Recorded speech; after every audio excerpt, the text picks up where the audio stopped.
Welcome to my YouTube channel friends. तो अभी आज हम जाने वाले हैं पुणे के फेमस आइस्कॉन टेम्पल, जो राधा कृष्ण का टेम्पल रहेगा। तो अभी हम आए पुणे वाघोली बस स्टैंड को, तो यहाँ से हम पीएमटी पकड़ के जाने वाले हैं। तो चलो।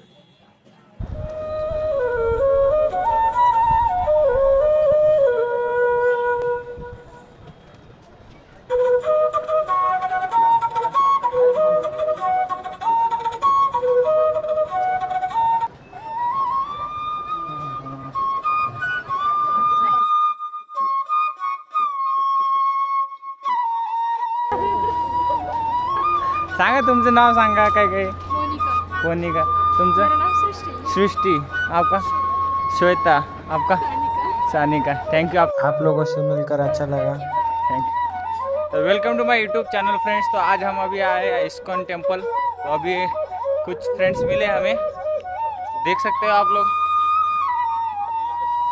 फाइनली बस का ट्रैवल करके आए हम, और अभी यहाँ पर सिक्योरिटी चेकिंग हो रही है।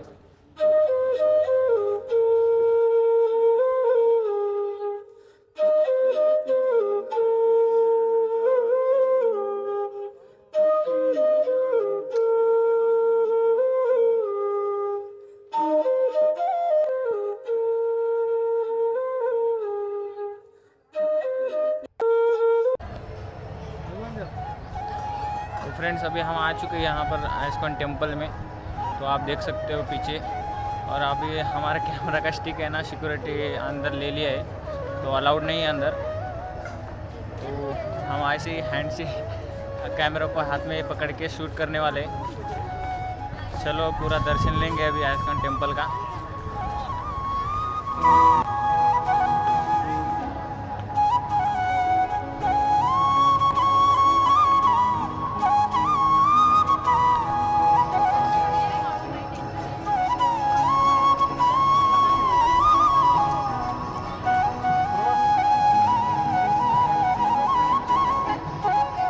चला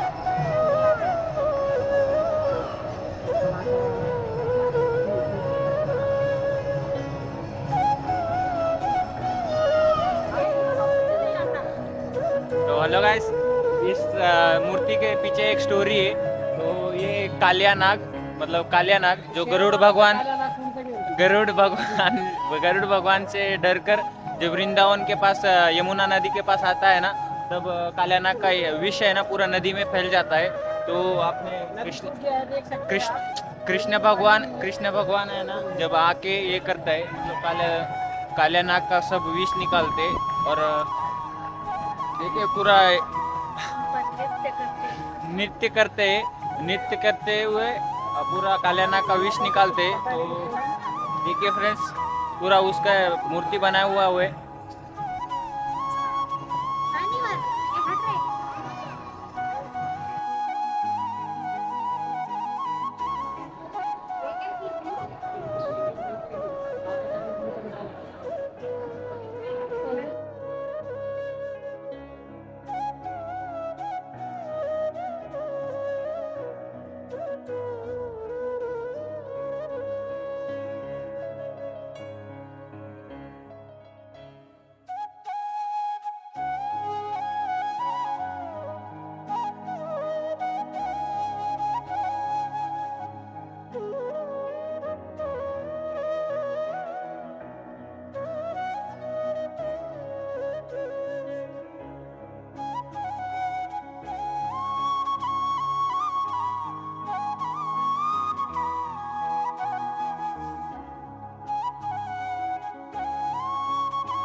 आहे यशोदा मैया.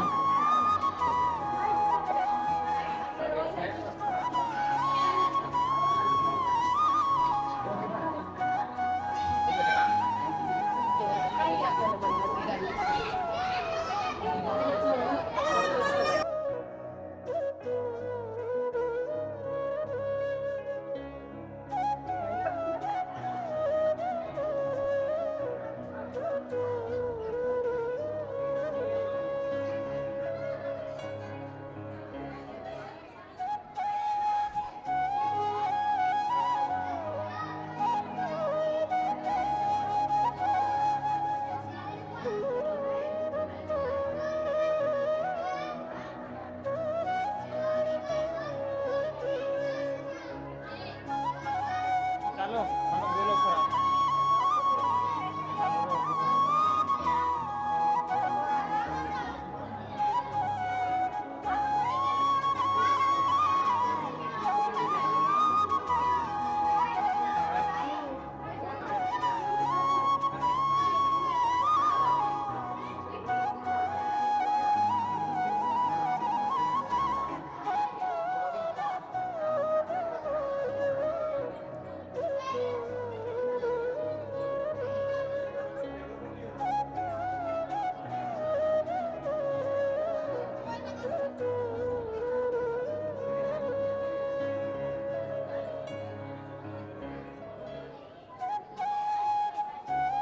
और कान्हा जी का सब डिटेल में ये किया है चित्र, और ऊपर भी ये मेंशन किया हुआ है जो इधर है, तो आप देख सकते हो फ्रेंड.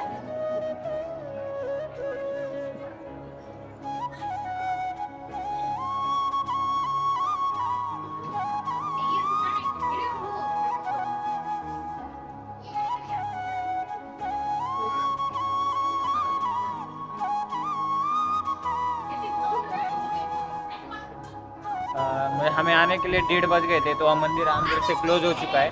तो हमने यहाँ से देखा है, आउटडोर का ही देख रहे हैं. तो आपको आना है तो हम टाइम शेड्यूल पर भेज देंगे, मेंशन कर देंगे. और बाकी फ्रेंड्स इधर तो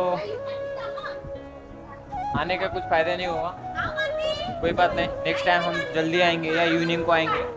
तो अभी यहाँ पर है ना कुछ ये बनाया हुआ है, तो उसका ऊपर भी मेंशन किया है, यहाँ से स्टोरी वगैरह है कृष्ण जी का.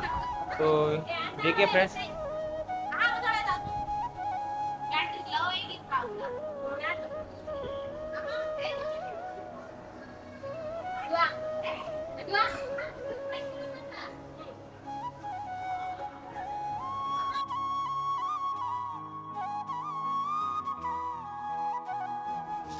तर दादा तुमचं नाव सांगा. हरे कृष्णा, माझं नाव तन्मय आहे. तर इस्कॉनच्या श्री श्री राधा वृंदावन चंद्र मंदिरात तुमचं सगळ्यांचं स्वागत आहे. हा इथे राधा वृंदावन चंद्र बुक स्टॉल आहे. इथे आपण प्रभुपादांचे वेगवेगळे पुस्तकं ठेवली आहेत, जसं भगवद्गीता आहे, कृष्ण बुक आहे, श्रीमद भागवतम आहे आणि बरेच अधिक वैदिक ग्रंथ आहेत. ते प्रभुपादांनी श्रीमद भगवद्गीता आणि भागवतमच्या शिक्षावर आधारित लिहिले आहेत. हे आपल्याला जीवनामध्ये फार हेल्प करतात. आपल्याला आपण जेव्हा भगवद्गीता वाचतो तेव्हा आपल्याला एक क्लॅरिटी येते, आपल्याला एक की आपण कोण आहे, आपलं खरं जे आयडेंटिटी आहे, आपली खरी आयडेंटिटी आपल्याला कळते आणि भगवान कोण आहे, त्यांच्याशी आपला संबंध काय आहे. आपण हे पुस्तकं वाचली पाहिजे. त्याचं हे श्रीमद भगवद्गीता जे आहे ते अर्जुन जेव्हा दुविधामध्ये होते तेव्हा त्यांनी भगवान कृष्णाला गुरु मानून जे प्रश्न विचारले त्याचं सगळ्यांचे उत्तर भगवान कृष्णांनी भगवद्गीतामध्ये दिले. ही भगवद्गीता आहे. हा, हे भगवद्गीता अर्जुनच्या माध्यमाने भगवान कृष्ण आपल्या सगळ्यासाठी सांगतात. हे जेव्हा आपण वाचतो आपल्याला जीवनाचा गोल काय आहे, आपण मनुष्य ध्येय आपल्याला प्राप्त केले, हे फार मूल्यवान आहे. आपण तर ह्याचा आपण सगळ्यात जास्त उपयोग कसा केला पाहिजे. आपले जे 4 मेन प्रॉब्लेम आहेत, आपण सगळे आपलं मनुष्य जीवनामध्ये वेगळं काय आहे, आपल्याकडे विचार करायची शक्ती आहे, आपण विचार करू शकतो. आपण काय विचार केला पाहिजे, आपले जे 4 मेन प्रॉब्लेम आहेत, जन्म, मृत्यू, बर्थ, ओल्ड एज, डिसीज आणि डेथ, हे 4 प्रॉब्लेम आपण कसे सॉल्व्ह करू शकतो. हे आपण सायंटिफिक ॲडव्हान्समेंटने नाही सॉल्व्ह करू शकतो. तर ह्याचं सोल्युशन तुम्हाला ह्याच्यामध्ये मिळतं, लाईफमध्ये भगवद्गीतामध्ये. भगवद्गीतामध्ये मिळतं. हे तुम्ही वाचू शकता. हे जे इथे अजून बरेच पुस्तक आहेत, हे भगवान कृष्णाची लीला आहे याच्यामध्ये. कृष्णाचं लीला आहे पूर्ण. हो, हे श्रीमद भागवतम आहे. सगळ्या वैदिक ज्ञानाचं सार कन्क्लुजन म्हणतात त्याला. आणि असे वेगवेगळे स्मॉल बुक्स आहेत श्रीमद भागवत आणि भगवद्गीतावर आधारित, वैदिक नॉलेजवर आधारित. इथे तुम्ही बघू शकता हे पोस्टर आहे. त्याच्यामध्ये भगवद्गीतामध्ये काय नाही आहे, गोल ऑफ लाईफ बद्दल तुम्हाला भगवद्गीताच्या 10व्या अध्यायामध्ये 10व्या श्लोकमध्ये तुम्हाला कळेल. हू इज द सुप्रीम, की परम भगवान कोण आहे ते तुम्हाला 10व्या अध्यायाच्या 8व्या श्लोकमध्ये कळेल. डेथलेसनेस फॉर्म्युला, मृत्यूच्या परे आपण कसं जागू शकतो किंवा मृत्यूचा जो प्रॉब्लेम आहे त्याचा आपण कसं सॉल्व्ह करू शकतो हे 7व्या अध्यायाच्या 29व्या श्लोकमध्ये आहे. डिस्ट्रेस किलर फॉर्म्युला, आपला जो डिस्ट्रेस आहे तो कशामुळे असतो आणि डिस्ट्रेस लाईफमध्ये येत राहतो, पण आपण त्याच्याने डिस्टर्ब का नाही व्हायचं. कारण डिस्ट्रेस कसे भगवान कृष्ण म्हणतात की सीझन सारखे बदलत जातात, की हॅपीनेस आणि डिस्ट्रेस, सुख आणि दुःख हे येत जात राहतं. आपण त्याच्याने एवढं विचलित नाही झालं पाहिजे हे भगवान सांगतात. पीस फॉर्म्युला, सगळ्यांना या जगामध्ये शांती पाहिजे, पण शांती ऍक्च्युअल मध्ये कशी येणार हे स्पिरिच्युअल ज्ञानाने येणार. हे तुम्ही हे सगळे पुस्तकं वाचून तुम्ही प्राप्त करू शकता. ओके. सक्सेस फॉर्म्युला, आपण आपल्या जीवनामध्ये हे सक्सेस कसे प्राप्त करू शकतो, आपला सगळ्यात चांगला मित्र कोण आहे, ओके. हे सगळे असे सगळे प्रश्न. What if one book sed it all, म्हणजे एक पुस्तक तुम्हाला सगळ्या प्रश्नांचं उत्तर देईल. भगवद्गीतेमध्ये सगळं आपला जो प्रश्न आहे त्याच्यात आन्सर मिळून जाईल सगळे आपल्याला. हे आपलं हे आणि हे श्रीमद भागवतमचं आहे. बघा हे श्रीमद भागवतचं पुस्तक आहे. हे सगळ्या वैदिक ज्ञानाचं सार आहे. हे महाराज परीक्षित आहेत, अर्जुनचे पौत्र ग्रँडसन, आणि हे सुखदेव गोस्वामी.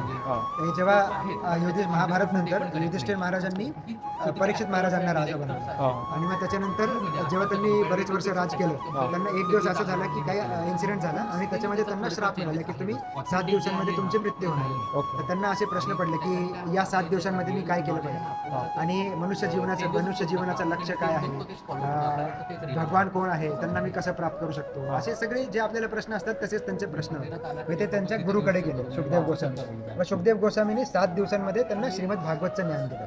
हे श्रीमद भागवतचं ज्ञान, ह्याला हे सगळ्या वैदिक ज्ञानाचं सार आहे, कन्क्लुजन. म्हणजे वैदिक ज्ञान जर असं झाड मानलं जातं तर त्या झाडाचं पकलेलं फळ म्हणजे श्रीमद भागवतम. तर हे आपण आपल्या जीवनामध्ये नक्की वाचलं पाहिजे. आणि हे श्रीमद भागवत जे आहे ते भगवान कृष्णापासून अभिन्न आहे.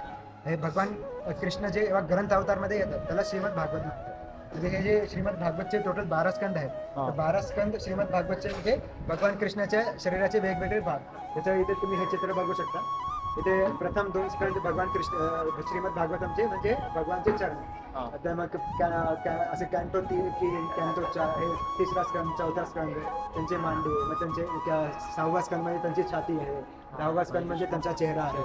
तर हे तुम्ही श्रीमद भागवत तुमच्या घरात ठेवले, तुम्ही जरी काय करत नाही तुम्ही स्वयं भगवान कृष्णाला तुम्ही तुमच्या घरात ठेवले. असं त्याचं फार महत्त्व आहे. हे तुम्ही सगळे इस्कॉनमध्ये या, हे सगळे ग्रंथ वाचा आणि तुम्ही स्वतः तुमच्या जीवनामध्ये एक सकारात्मक परिवर्तन बघू शकता. धन्यवाद तुम्ही बोलल्याबद्दल. आपलं चॅनल ते 12 स्कंदमध्ये आपल्या बुकमध्ये सगळं समजून जाईल. बुकमध्ये हे एक बुक नाही, 12 स्कंद आहेत. असे 12 पुस्तकं आहेत. 12 पुस्तक, एक स्कंदचं एक 12. हे पहिला स्कंद आहे. हा, असे टोटल 12 आहे. कुठलं फर्स्ट वाला असे बघू शकता. 12 स्कंदचं 12 बुक्स आहे. 12 स्कंद ते टोटल 18 पुस्तकांमध्ये येतात. काही स्कंदचे जास्त व्हॉल्यूम आहेत. आता हा 10वा स्कंद, ह्याचे 4 व्हॉल्यूम आहेत. असे टोटल 18 पुस्तकं आहेत. धन्यवाद.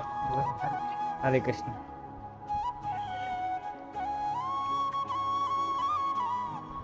तर दादांनी कृष्ण भगवानचं बद्दल आपल्याला समजावून सांगितलंय, म्हणजे समजावून सांगितलंय, अंडरस्टँड होईल आपल्याला. मग आपल्याला थोडं अंडरस्टँड झालेलं आहे. ज्यांना आपल्याला पूर्ण अजून माहिती पाहिजे तर आपल्याला बुक वाचून पूर्ण माहिती घेऊ शकतोय. तर तुम्ही आलं तर बुक्स घ्या, ज्यांना बुक वाचायचं हे मग त्यांना वाचू शकतो. आणि पूर्ण कृष्ण भगवानचं 12 स्कंदचं पूर्ण डिटेलमध्ये माहीत होऊन जाईल तुम्हाला. तर पुढच्या वेळ आला तर इथं व्हिजिट करा, म्हणजे ते बुक स्टॉलला, तुम्हाला पूर्ण माहीत होऊन जाईल. चला बाय. तर हाय मित्रांनो, आता आम्ही आइस्कॉन टेम्पलचं महाप्रसाद ग्रहण करून आता चाललो आहे आम्ही. तर आमचं माताश्री ती बहीण आणि आमची मोठी बहीण दीदी आहे. तर